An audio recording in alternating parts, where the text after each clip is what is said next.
welcome back to the Childhood Cancer Perspective, and thank you all for sticking with me through all these episodes. As I've mentioned in the past, one of the greatest things and greatest honors that I've had all along doing this podcast is being able to not only share our story, but being able to share the stories of others that are going through this, both the warriors and the families, the organizations, all alike. So today I'm going to be speaking with somebody that I've had the honor of watching on social media. Now, social media is a love-hate relationship, but it does come with a lot of really cool things that you can get from it, which is sharing your story, your daily story as you're going through it, whether it's a trip to the hospital or staying at the Ronald McDonald House or it's a chemo day, whatever it is. And social media followers become more like a second family, and they get so involved and invested in your story. They want to see how things are going, and it becomes like a job, but a job that you can have fun doing every day. So today my guest is Kendall, somebody that I have been able to watch kind of grow up on TikTok and sharing her story as she's going through her journey with cancer. So I'm going to introduce her now and let her share her story. So Kendall, thank you so much for being with me today.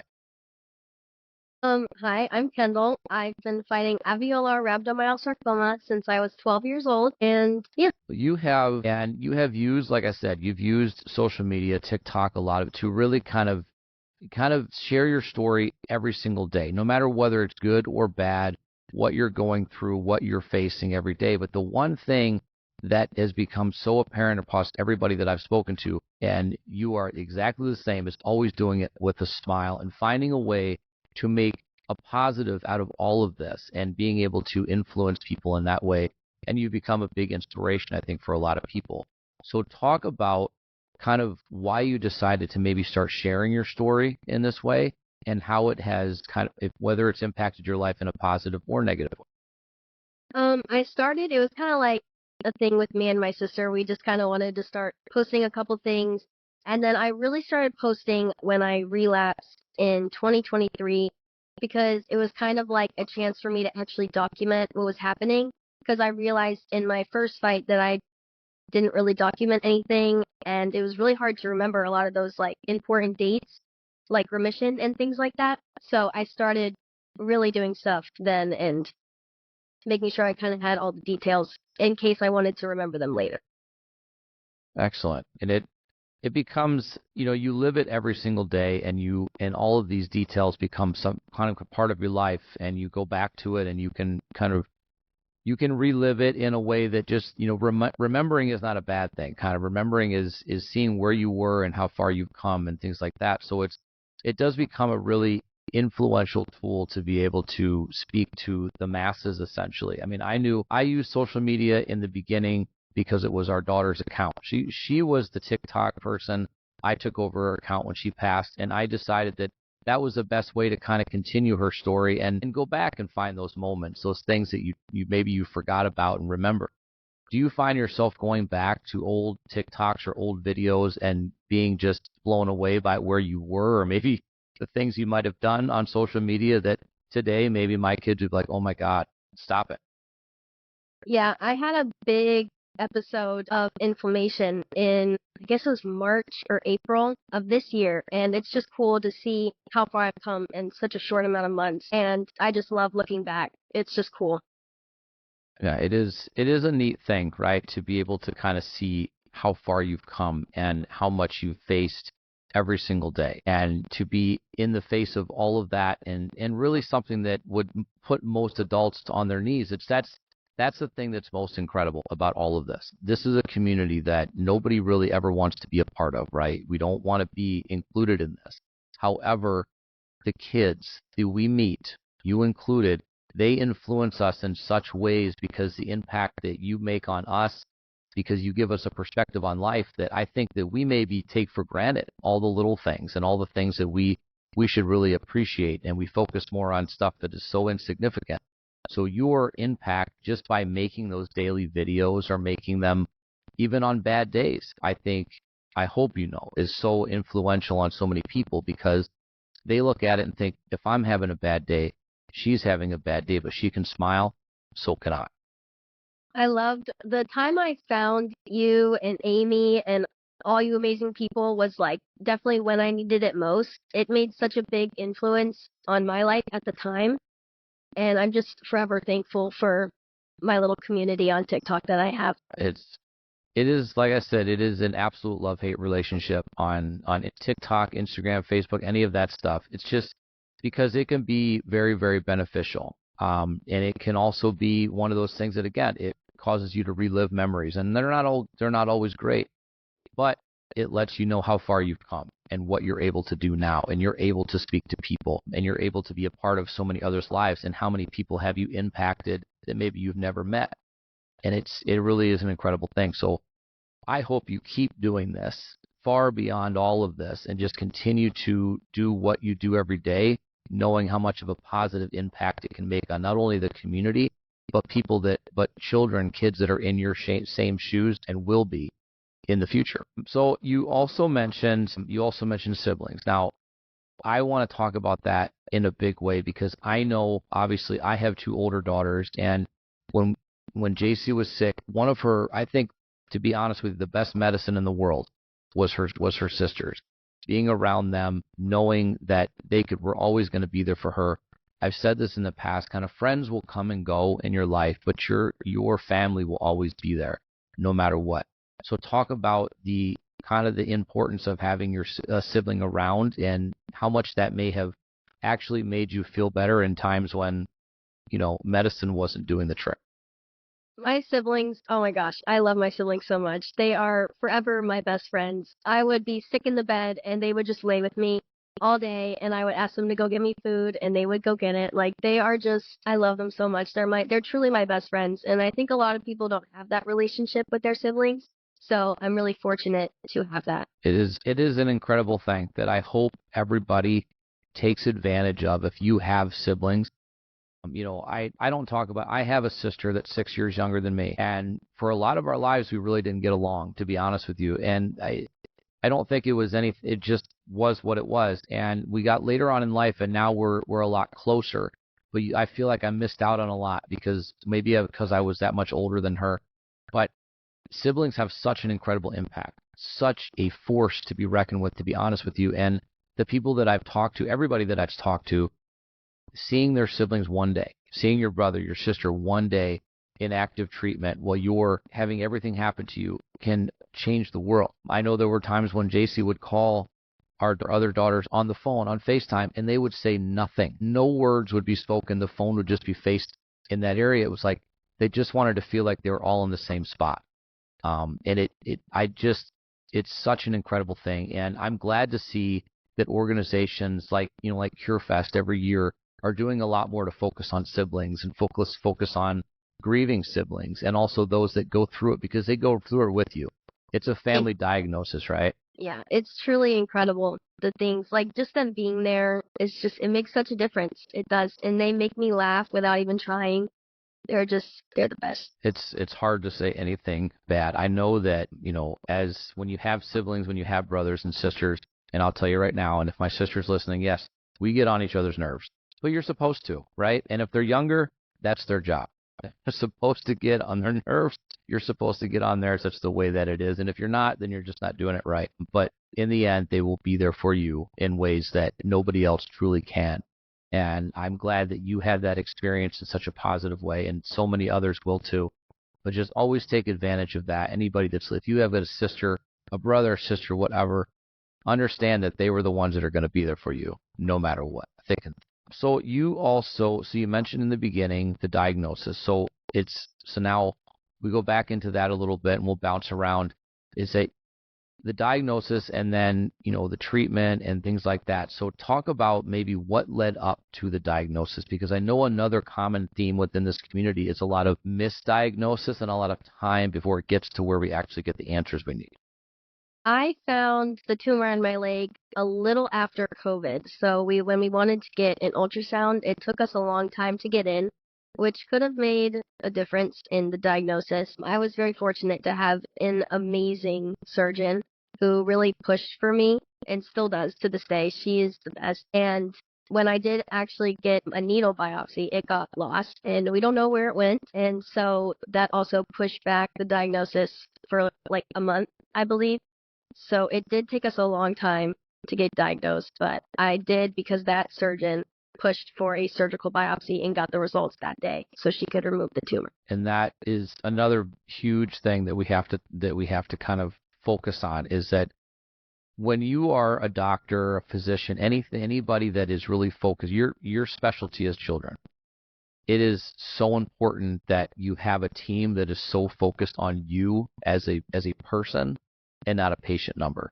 And when you find that, you stick with it and you hold on to it, because there are so many talks and so many times, unfortunately, where I think you become more of a number on the sheet as opposed to somebody that you can reach out. Like with our doctor, our oncologist, we had their cell phone number. It's like, call me if you need something. You know what I mean? And you have that relationship. That's so much bigger because you actually feel like you're connected to them, and you're not just, when they leave the room, that's the end of it. So when they did the biopsy, they were able to come up with a diagnosis. And how quickly then were you kind of put into treatment for this? I believe 2 days later, I had surgery to remove the tumor from my leg. And that surgery also was 2 different biopsies, port placement, and that big surgery to remove the tumor. So it was a big thing, yeah. And did they do, after that, were you then just on chemo or radiation treatments or anything like that? So my original surgery, they couldn't quite close my skin back up because it was right behind my knee. So if they did, I wouldn't have a lot of movement in my joints. So I was put on a wound vac. And because you can't heal when you're on chemo, I couldn't start chemo for about a month later. So I had the surgery on November 9th-ish, I believe, or 11th. And then I didn't start chemo until like December 3rd. It took a little while, but. Yeah. And it's kind of 50-50 for what I've experienced in all the people that I've spoken to, whether it's you just literally are starting it right away, coming out of the operating room, and you're on chemo within 24 hours versus, I think for us, it was about a month to a couple months before we actually got in there and thought that was a really long time. But every case is 100% different. Even with the same diagnosis, every case is different. All children handle all these types of chemos differently, and it also depends on where you are in the country, essentially, because not all hospitals are specifically equipped to handle these types of treatments and therapies and things like that. I was very fortunate. When I first was diagnosed, it had not spread anywhere, so I was allowed to have time to heal without having to worry about it spreading other places in my body. Excellent. And that's the positive stuff that we want to hear. So, I mean, tell me about your treatments, both inpatient, were they outpatient treatments, your, chemos, things like that? My chemos were all outpatient. I had one that was 1 day. It was a very long day, as you probably know. And then I had a week-long chemo, and then little chemos here and there. And then I did a maintenance drug for 5 months. And then when I relapsed, I did, I guess, 6 months, maybe a little longer, of the same chemo I was on before with an extra something in there. And that's what I did. And radiation. Okay. During the first chemo. And this is just, and you'll answer it however you choose, but when there's a relapse, is there a reason, I guess, that they do the same chemotherapy over again versus something else? Rhabdo is pretty hard when it relapses because there's no set in stone second path to go down. So I actually started with a bone cancer relapse plan, I think. And that didn't work for me. So then I went back to one of the drugs I used before because we knew something worked because it stayed away until I came off maintenance. So something in there must have worked. So we went and tried both those drugs again, and one of them worked. So we stayed on that one for longer. And that makes sense. And I'm glad, to be honest with you, I'm glad that there was a lot of due diligence there to find out what worked and what didn't work, and to keep going with that. I know that relapse a lot of times can be very, very almost worse in a sense, because if it came back after everything you went through, then they have to hit it a lot harder. And the drugs are so incredible, and I don't mean incredible in a good way. I mean, And you know that. I mean, they're not fun things to have happen. And I'm glad that they were able to figure something out in that way and really kind of do their due diligence. And that's really another one of our common themes within pediatric cancer is that I would say there are very, very few diagnosed types of cancer within pediatrics that have any type of protocol.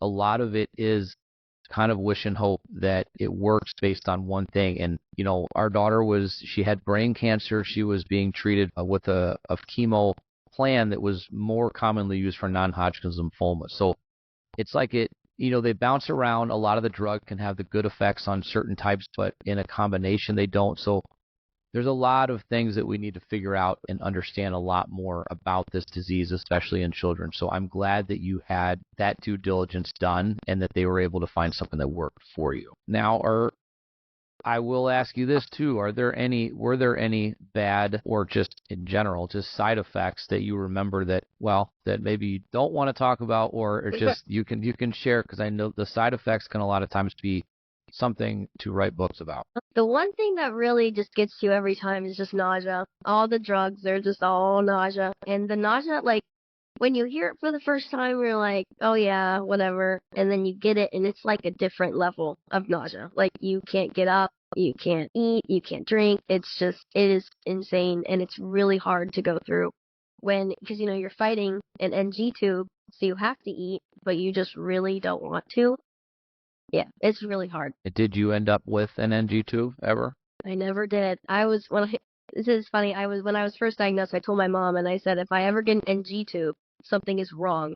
And I fought that for 3 years, and I was very lucky to never end up with one. Well, that is a level of internal strength that you had that I am not doing this, and you found a way to get through it, and I'm glad because that means that we get to have this conversation and we get to continue to follow your story and what you're doing. But yeah, it's one of those things like the side effects, the NG tube for us again was a last resort, but it wasn't like a dire need. It was just something that it was a necessity at that moment. And, it can be a positive thing, but it can be such a hinder.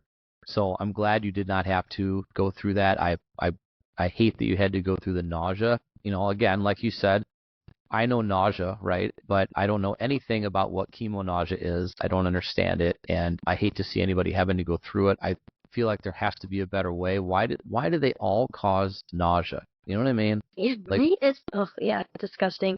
Even during my bone marrow transplant, they were like, at day 3, we're gonna put in the NG tube. So on day 3, I ate a whole steak, so they wouldn't put an NG tube in me. They came in and they said, we don't put feeding tubes in people who eat steaks. And I was like, mm-hmm. Nice. That, what, that's amazing. And that's a story you hold on to because it's something I laugh about a lot. I'm just like, I am so headstrong. It's just. And that's good. And you have to have that going through all this, and you have to be so motivated, you know what I mean, to get to the next day and get through all of this. And so you've obviously proven that you could do that, and no doubt that incredible things will happen moving forward. Were you still, or did you attend, or were you in school, or did you attend school while you were going through treatment at all? I did not. I was in 8th grade during original treatment, so they just told me not to really worry about it. So I kind of did some school with my neighbor because she was a teacher. And then when I came back late 8th grade, I was in person. And then I missed freshman year and did online. And then now I'm back sophomore year. Okay, awesome. And do you like online school? Just a question. No, I was not fond of it. They just kind of throw videos at your face and then they have you teach yourself. And I'm a big learner, and I was like, I am not teaching myself.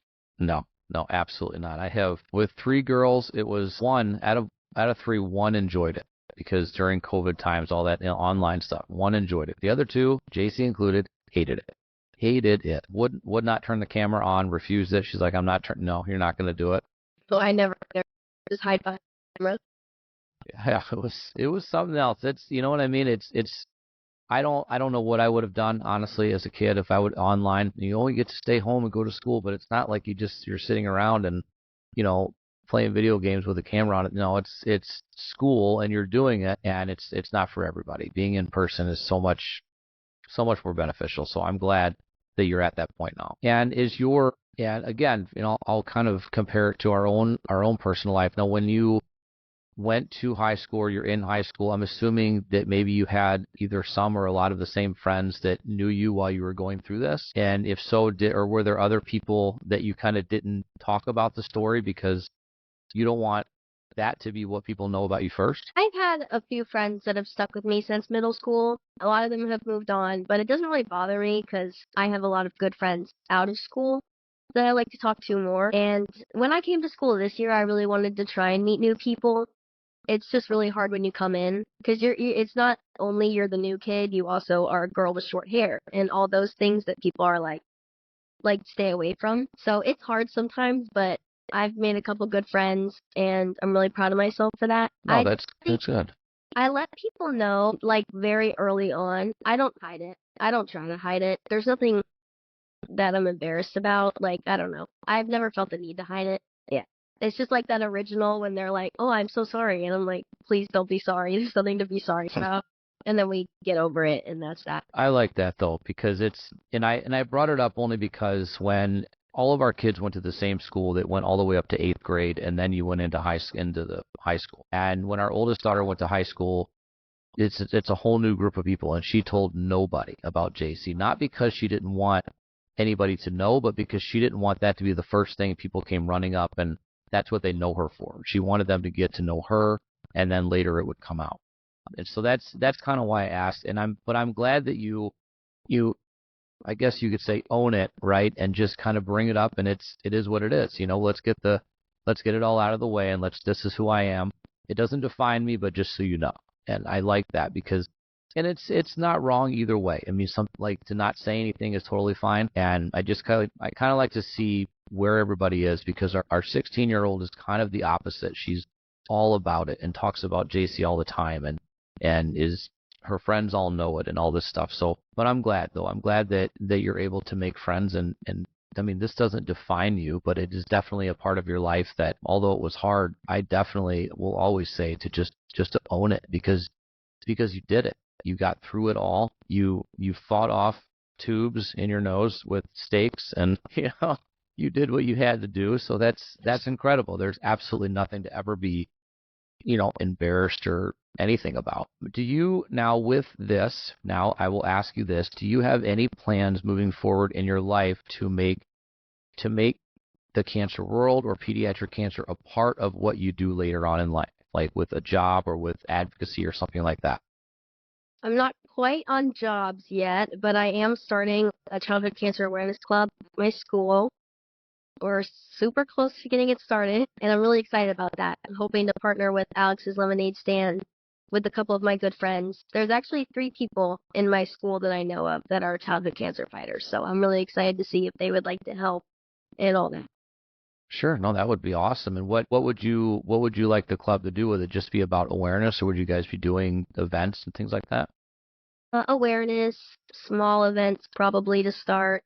And then maybe bigger event, we would go to Ronald McDonald House because I stayed there for a long time and they are just amazing and they have a special place in my heart. I do remember the videos from Ronald McDonald House, and yeah, I wish I made more.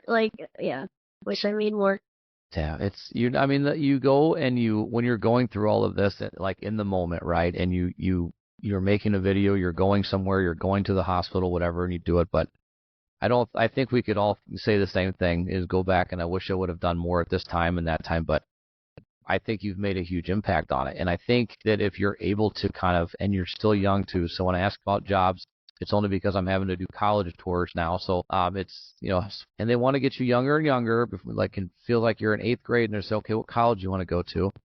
You're like, give me a break. So you don't have to decide yet, but I hope that what you do within this club or within the school and moving forward, that turns into something huge that you can really make an impact on the world with, in such a more broad way, I guess, is what I would say. Because what you've done up until now, like I said, just in social media, just with blogging in that way, or just with meeting people in school that have the same, that you can then have a mutual understanding, and you have someone else to talk to that understands. Because when people tell you when you're speaking to them about what you've gone through or anything like that, and they say, we understand, most of them don't really understand. They understand maybe they understand pain and they understand, fight, and they understand all of that. But to have people there that truly understand what you've gone through and you can talk to them, and your friendship doesn't have to be built on that, but you always know that someone you can lean on no matter what.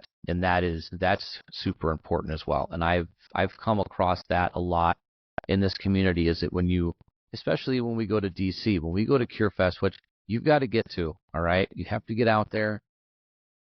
I wanted to this year, and it just happened to be the one weekend we were going to visit my sister at college. I was very upset. Well, you've got to get out there. It would be incredible. And every year we go there, this year was so busy. It was the more people than I've ever seen in the 4 years we've been there. So it definitely is something that is growing and growing. And the people that you meet, and not everybody, I mean, 99% of the people you'll meet within that community or within that event are part of this community. But you will find people that are there that are not physically attached to it in any way, in a sense that they've never gone through it or have a child or anything, but they feel such a passion. And you meet these people, and then you meet all the kids, and you meet all these other people that are your age that have gone through this. And it's the inspiration level when you come out of there is unreal. And the amount that you will do with just that weekend I don't know, I can't put it into words. And the amount of people that I've been able to meet, I would recommend it to anybody in the world to go to and just be a part of. So I hope to see you there next year. I hope to go. It would be fantastic. So is there anything between diagnosis and now that we haven't talked about that you would like to share, or a topic that I haven't touched on, or anything that you would like to outside of that? I would like to talk about what happened to me in March that I kind of already talked about, but I want to go deeper into it because it's a part of childhood cancer that a lot of people don't think about, and that is what it does to the body. So I had a BMT, and everything went good, everything was great, and then I started immunotherapy. And as you know, these drugs aren't tested in kids, not very often at least. And I was on an immunotherapy, and I had my second dose, and I had a huge immune response throughout my whole body. And I had brain inflammation, lung inflammation that I still struggle with, and I have osteonecrosis now because of that. And it's just something that you don't really think about because you just think about chemo. But sometimes it's what happens because or after the fact that really made a bigger impact. Like, my health was better, and now it's not because of what happened after.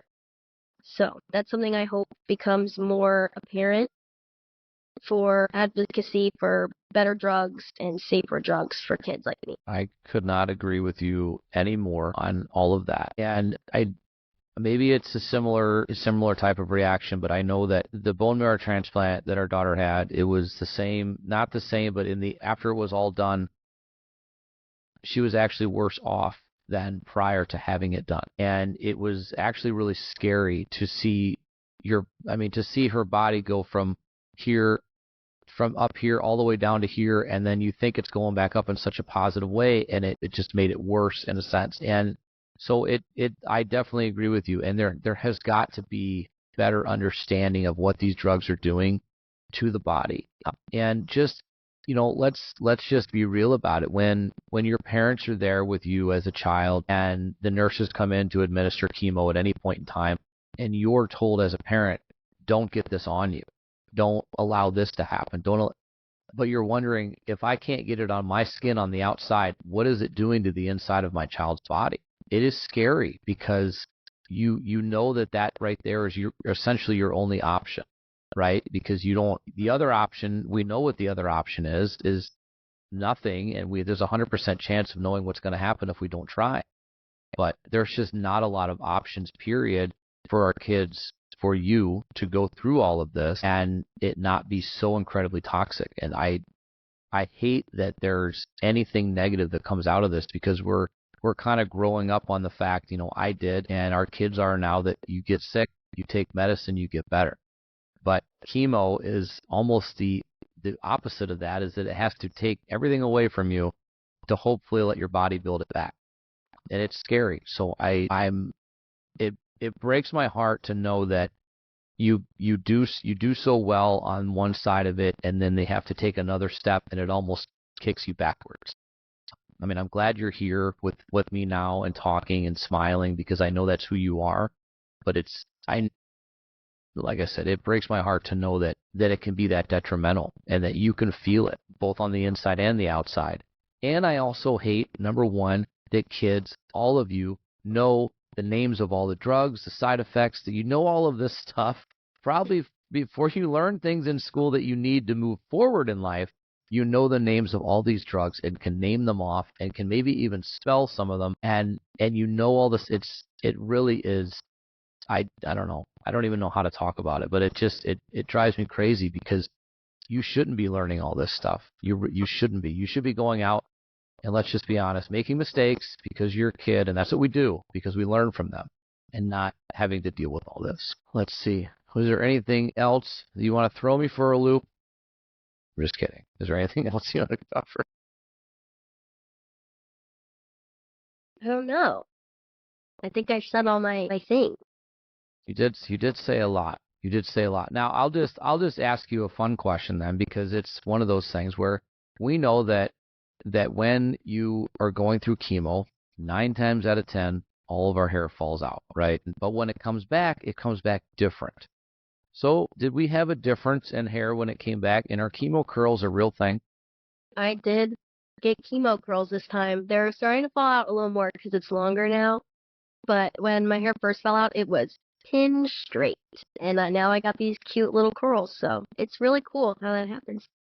I guess we're just going to have to call it a positive side effect. I mean, I don't know what else to do with it, but It took like 4 different times of my hair falling out, but I did get them on the last time, hopefully. So. well, you're persistent. Well, I love it. I mean, it's like I said, it's one of those things where you have to not only own everything you've been through, but you almost just have to kind of have fun, and you've got to laugh at it sometimes because otherwise you go crazy.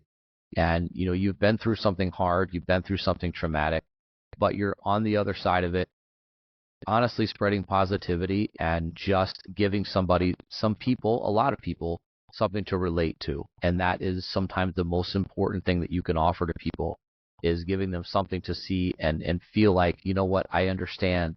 And now I know somebody else is going through this, but they understand me too.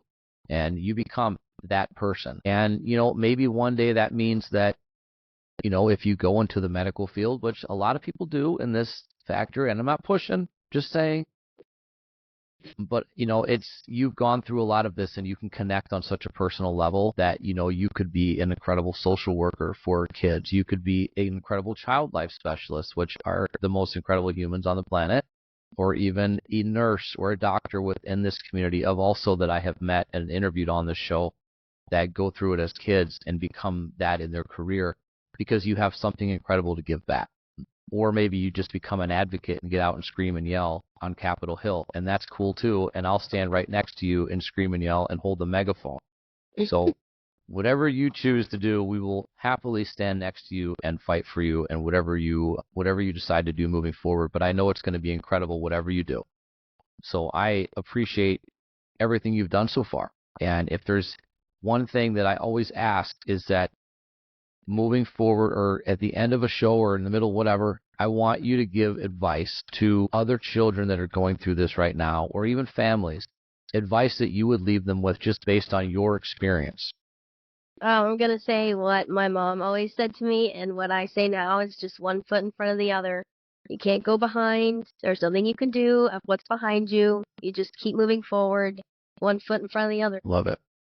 I love it. It's simple, and it covers all the bases, and it makes the most sense. It has been not only an incredible honor to watch everything you've done so far, like I said, on social media, in your journey, hearing how you can speak now, and you have a way with being able to speak, and you have a way to project that, and people listen. And like I said, I've listened, I've watched, and it's been fun, and it's been incredible, and I can't wait to see what you do next. And again, we're not pushing you into any of that in the medical world, but hell, I think you do a great job. I think it would be fun, and I think you would offer that something personable to so many people and be such an incredible positive change for so many kids. So I will leave you with saying that we better see you at CureFest next year, and we better have you That's all right. That's all we're asking. That's all we're asking. Just like in school, try your best. But that's what we hope. We hope that we can continue to grow this army, continue to grow our advocacy and support. That's what this podcast is about as well, is really giving everybody a chance to not only tell their story, but reach a new group of people that you may not have reached yet and continue to do great things. So, Kendall, thank you once again for coming on today and talking with me. Thank you for having me. Thanks so much. So, for everybody else, we will see you all next week.